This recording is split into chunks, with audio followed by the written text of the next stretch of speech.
Bayangin, uang Rp1.000 bisa jadi Rp1. Apakah itu bakal terjadi di Indonesia? Pemerintah bersama Bank Indonesia dan Kementerian Keuangan RI tengah menyiapkan rancangan undang-undang untuk menyederhanakan nilai nominal mata uang rupiah. Tapi jangan dulu berharap cepat. Pemerintah menyatakan ini belum akan berlaku dalam waktu dekat, bahkan bukan prioritas utama saat ini.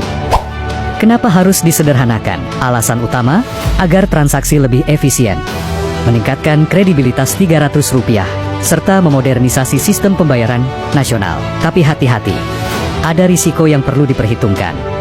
Misalnya munculnya permainan harga atau kebingungan administrasi di usaha kecil hingga besar. Jadi, jika redenominasi benar-benar terjadi, apakah nilai uang kita tetap sama seperti sekarang? Ya, dinyatakan tidak akan mengubah daya beli. Apakah kamu mendukung penyederhanaan nominal rupiah jika ini kemudian memudahkan transaksi sehari-hari? Atau kamu lebih khawatir bakal berdampak ke harga barang dan administrasi usaha? Bayangkan kalau ada 1.000 orang seperti ini, yang duit cashnya ada di belakang kasur gitu kan ya. Tiba-tiba keluar program redenominasi BENIX. Tujuannya menghilangkan 3 nol di belakang itu.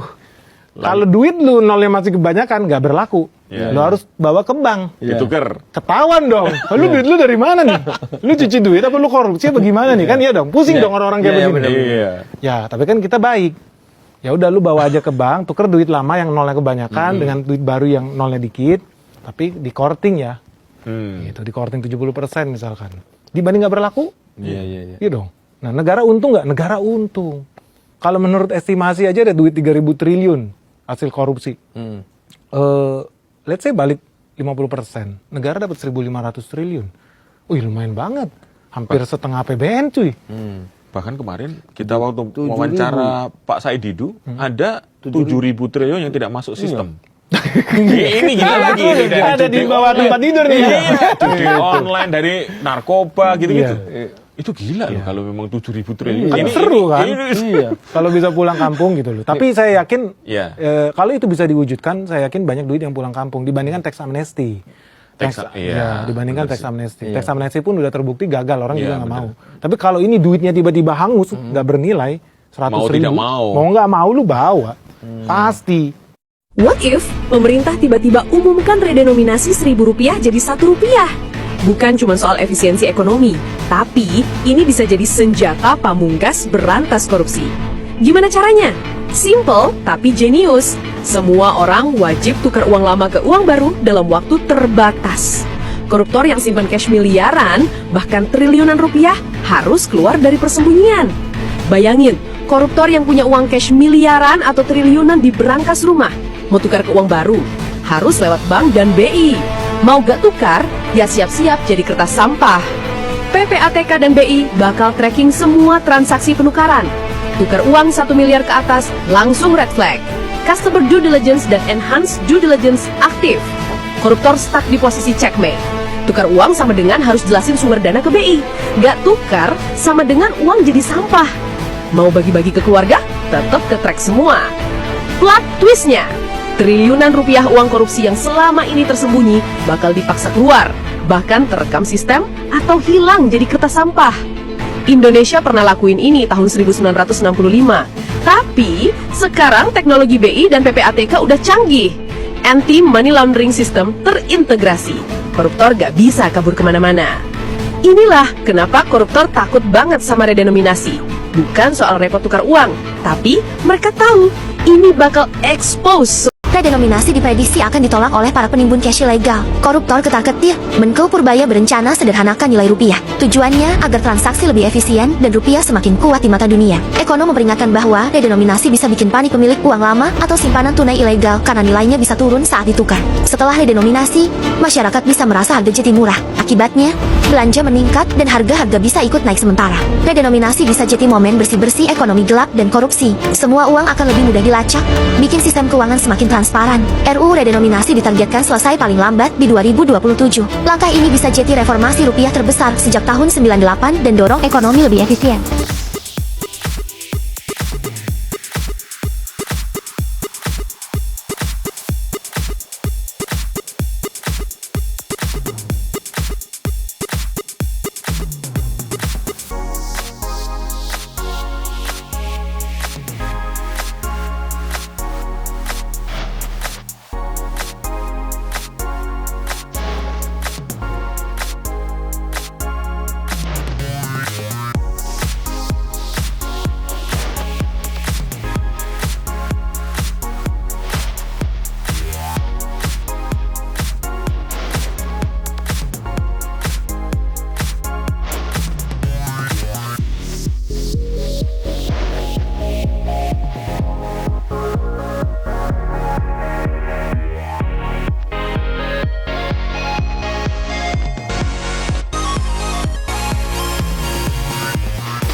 Tahun depan kita udah nggak pakai 10.000, 50.000, tapi jadi 10 rupiah, 50 rupiah. Sini deh, aku jelasin pakai bahasa basi. Ini namanya redenominasi rupiah. Jadi nggak hapus nol di belakang uangnya. Dan nilai asli itu tetap sama. Misal nih, harga kopi sekarang 50.000, tahun depan jadi 50 rupiah. Di tahun 2005, Turki juga pernah ngelakuin hal yang sama. Awal-awalnya emang agak bingung, 1-2 tahun kemudian baru mulai kebiasa. Redenominasi ini dilakuin pas ekonomi lagi stabil, bukan pas inflasi tinggi ya. Tujuannya tuh biar transaksi makin gampang. Rupiah juga kelihatan lebih dipandang di mata dunia. Nominalnya kecil, jadi rupiah kelihatan lebih kuat juga. Efeknya bagus nih buat citra dan persepsi investor asing. Jadi kalau nanti uang kamu nominalnya kecil, jangan panik karena nilainya tetap sama. Kamu sendiri setuju nggak kalau rupiah diredenominasi? Kalau aku, kita belajar bareng tentang uang.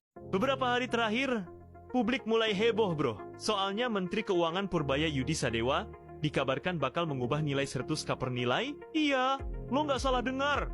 Ini disebut redenominasi atau penyederhanaan nilai mata uang. Gampangnya gini bro, uang 1.000 rupiah bakal ditulis jadi 1 rupiah. Tapi tenang dulu, nilainya tetap sama.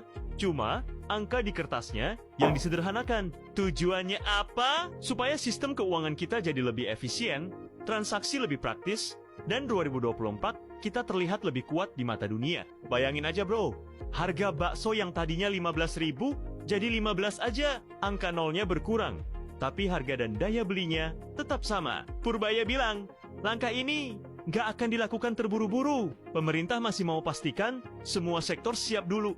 Dari sistem perbankan, toko, sampai mindset masyarakat. Karena kalau dilakukan asal-asalan, bisa bikin kebingungan dan malah ganggu ekonomi. Jadi bro, buat sekarang belum ada perubahan nilai. Tapi ide besar ini menunjukkan pemerintah lagi nyiapin fondasi buat ekonomi yang lebih efisien dan modern.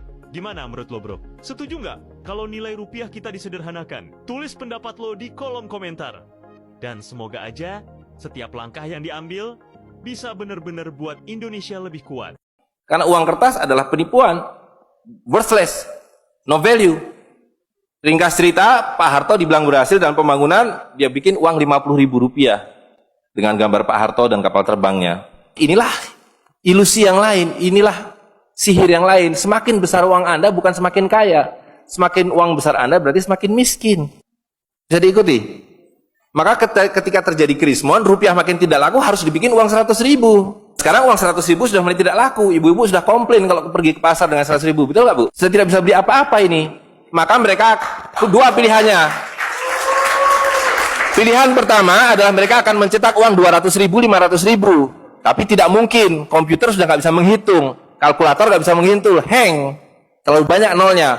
Pilihan kedua adalah digunduli nolnya. Redenominasi. Jadi redenominasi itu bukan untuk mengatasi inflasi, tapi untuk menutupi inflasi. Jadi itu adalah pengelabuan di atas pengelabuan, di atas pengelabuan, di atas pengelabuan. Redenominasi rupiah ini kan untuk menghilangkan nol yang ada di belakangnya. Tapi kalian sadar nggak sih kenapa nol ini tuh terus bertambah? Oke, saya akan jelasin di video ini. Buat yang belum kenal, nama saya Randy dan selamat datang di Aku Frugal. Nah, mungkin akhir-akhir ini kalian sering dengar ya, kebijakan dari pemerintah dan Bank Indonesia ingin melakukan redenominasi rupiah, yang artinya itu ingin mengurangi 3 digit angka di belakangnya. Contoh kalian punya 1.000 rupiah, itu jadi cuma 1 rupiah, 10.000 rupiah itu akan menjadi 10 rupiah, dan seterusnya. Nah, saya nggak akan komentar tentang kebijakan ini, tapi saya ingin menyadarkan sesuatu ke kalian bahwa kenapa sih nol ini tuh bisa terus bertambah. Nah, nol terus bertambah ini disebabkan oleh satu hal yang namanya inflasi. Nah, cara paling gampang menjelaskan tentang inflasi ini, itu adalah dengan, mungkin kalian ingat, zaman waktu dulu kalian SD, itu beli gorengannya berapa? Saya sendiri beli gorengan itu waktu zaman kelas 6 SD, itu saya beli sekitar 100 rupiah, gitu ya. Dan di hari ini, umur saya 34 tahun, beli gorengan itu harganya udah 1.000 rupiah. Jadi kalau dihitung, ya, si gorengan itu udah mengalami inflasi sebesar 900%, gitu. Nah, saya juga coba iseng pakai ChatGPT, kalian bisa pakai prompt yang ini, lalu nanti akan muncul rata-rata inflasi saya berapa si gorengan ini. Itu bisa dilihat bahwa kenaikan inflasinya sebesar 11%. Gitu. Jadi ini memang jauh lebih besar dibandingkan angka yang dikeluarkan oleh Bank Indonesia, tapi ya inilah yang saya hitung dari harga gorengan. Nah, selanjutnya, kalau misalkan saya pun juga melihat kayak biaya masuk sekolah, itu saya tanya setiap tahunnya naik sebesar 10%. Jadi secara tidak langsung, kita bisa bilang bahwa inflasi di dunia pendidikan itu naiknya sekitar 10%. Gitu ya. Nah, terus gimana sih cara untuk melindungi dari inflasi ini? Nah, salah satu alat yang bisa kalian pakai untuk melindungi dari inflasi ini adalah dengan cara berinvestasi. Nah, inilah tujuan dari investasi itu adalah untuk melindungi dari inflasi itu sendiri. Ya, memang nggak bisa sepenuhnya melawan dari inflasi ini atau nggak sepenuhnya melindungi dari inflasi ini, tapi setidaknya uang kamu bisa terus menyesuaikan dengan tingkat inflasi yang ada di Indonesia gitu. Jadi ini memang keadaannya, tapi kalian bisa tahu lah ya dari penjelasan saya tadi bahwa kenapa sih nolnya itu bisa bertambah, yaitu semua karena inflasi. Oke, mungkin itu penjelasan dari saya, semoga bermanfaat, dan jangan lupa follow supaya kamu bisa dapat konten-konten seperti ini lagi tanpa harus bayar penasehat keuangan.